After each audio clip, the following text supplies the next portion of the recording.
आज हम मुगल बादशाह शाहजहां के दौर मतलब 1627 से 1658 इसकी गहराइयों में उतर रहे हैं।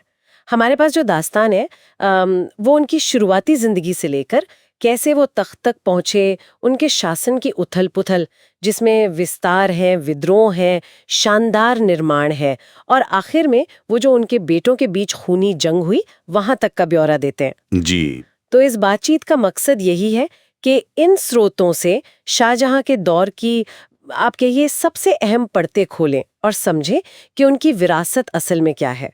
कहाँ से शुरू करें? शायद उनके तख्त तक पहुंचने की कहानी से। बिल्कुल, शाहजादे खुर्रम से शाहजहां बनने का सफर ही अपने आप में काफी दिलचस्प है।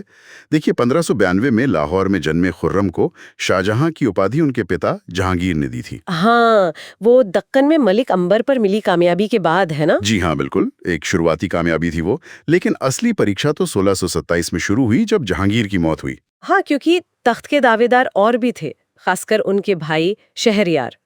उनको तो नूरजहां का समर्थन भी हासिल था। ये सत्ता का संघर्ष तो मुगलों में जैसे आम बात लगती है। बिल्कुल, ये कोई अनोखी बात नहीं थी उस वक्त।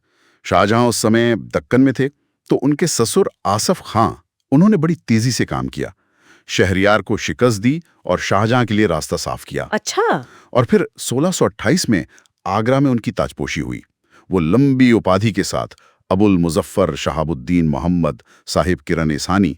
तो ये दिखाता है कि शुरुआत कितनी कितनी नाजुक थी। और तख्त मिलते ही चुनौतियां खत्म नहीं हुई, बल्कि शायद शुरू हुई। बुंदेलखंड में जुझार सिंह का विद्रोह, फिर वो दक्कन के सूबेदार खाने जहां लोधी का विद्रोह, ये सब तो शुरुआती सालों में ही हो गया। हाँ, और ये विद्रोह सिर्फ मतलब कानून व्यवस्था की समस्या भर नहीं थे। खाने जहां लोधी का विद्रोह तो सीधे सीधे अहमदनगर सल्तनत से जुड़ा हुआ था। अच्छा। जी। और इस विद्रोह को कुचलने का एक नतीजा ये भी निकला कि अहमदनगर कमजोर पड़ गया और फिर 1633 में उसे मुगल साम्राज्य में मिला लिया गया।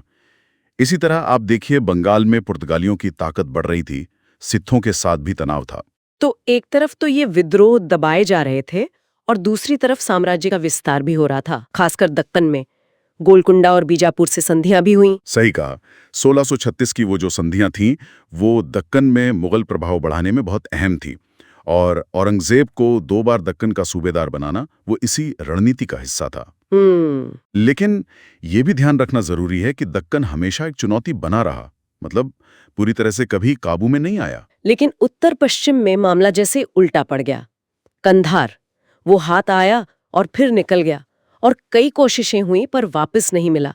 ये कितनी बड़ी नाकामी मानी जाएगी? देखिए, ये एक बड़ी सामरिक और कह सकते हैं प्रतिष्ठा की हार थी। कंधार का हाथ से जाना सिर्फ व्यापार के रास्तों पर असर नहीं डालता था, बल्कि ये मुगल सेना की क्षमता पर भी सवाल खड़े करता था। हाँ। खासकर ईरान के सफवियों के सामने।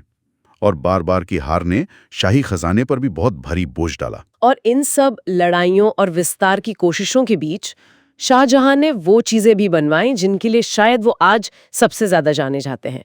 वो शानदार इमारतें, ताजमहल, दिल्ली का लाल किला, जामा मस्जिद, पूरा शाहजहानाबाद शहर। हाँ हाँ, स्थापत्य कला का वो स्वर्ण युग जरूर कहा जाता है। लेकिन यहाँ ये भी सोचने वाली बात है कि इन इतने बड़े भव्य निर्माणों पर कितना संसाधन खर्च हुआ होगा और क्या इसका असर साम्राज्य के दूसरे जरूरी कामों जैसे सेना या कृषि पर पड़ा। हालांकि ये भी मानना पड़ेगा कि उन्होंने कृषि के लिए नहरें भी बनवाई, जैसे नहरे बहिश्त। उससे खेती को फायदा तो पहुंचा। और प्रशासन और धार्मिक नीति में क्या खास था? अकबर की वो जो सुलह कुल वाली नीति थी, उससे कुछ बदलाव आया? कुछ बदलाव तो जरूर दिखे। जैसे 1632 में एक फरमान आया नए मंदिर बनाने पर रोक का। हालांकि इतिहासकार इस पर एकमत नहीं है कि ये कितना सख्ती से लागू हुआ। अच्छा। सिजदा की प्रथा बंद करके चहारे तस्लीम शुरू किया गया, हिजरी कैलेंडर वापस लाया गया। तो हाँ, ये अकबर की नीतियों से थोड़ा पीछे हटने जैसा जरूर लगता है। लेकिन इसी दौर में दारा शिकोह जैसे शहजादे भी थे। वो तो बिल्कुल ही अलग सोच रखते थे। उपनिषदों का फारसी अनुवाद करवाया, सिर्रे अकबर, मजमूल बहरैन जैसी किताबें लिखीं। ये तो बिल्कुल उल्टी धारा थी। हाँ, यही तो इस दौर का एक बड़ा विरोधाभास है। एक तरफ साम्राज्य विस्तार, थोड़ी सख्त होती नीतियां, और दूसरी तरफ दारा शिकोह जैसे लोग जो हिंदू मुस्लिम दर्शन को, विचारों को मिलाने की कोशिश कर रहे थे। ये दिखाता है कि मुगल दरबार में विचारों का कैसा मिश्रण था। और फिर आया वो दुखद मोड़। 1657 में शाहजहां बीमार पड़े और उसके बाद उनके बेटों दारा, शुजा, औरंगजेब और मुराद के बीच तख्त के लिए वो खूनी संघर्ष शुरू हो गया। जी, और वो मुगल इतिहास का शायद सबसे भयानक उत्तराधिकार युद्ध था। धर्मत, सामूगढ़, देवराई, इन लड़ाइयों ने साम्राज्य को हिला कर रख दिया था। औरंगजेब की सैन्य क्षमता और कूटनीति वो निर्णायक साबित हुई। दारा शिकोह की हार हुई, फिर मौत, मुराद को कत्ल कर दिया गया, शुजा को भागना पड़ा, ये सब बहुत तेजी से हुआ। और अंत में विजेता औरंगजेब ने अपने पिता शाहजहां को ही आगरा के किले में कैद कर दिया।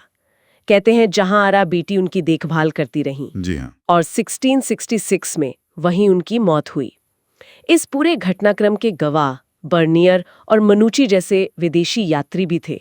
उनके लिखने से हमें बहुत कुछ पता चलता है। तो शाहजहां का दौर देखा जाए तो भव्यता और त्रासदी का एक अजीब संगम था। एक तरफ कला, संस्कृति और निर्माण का शिखर, तो दूसरी तरफ लगातार युद्ध, विद्रोह और आखिर में एक ऐसा पारिवारिक बिखराव जिसने साम्राज्य की नींव को भी कहीं न कहीं प्रभावित किया। बिल्कुल, एक तरफ ताजमहल की वो अमर सुंदरता है, तो दूसरी तरफ भाइयों की तलवारें।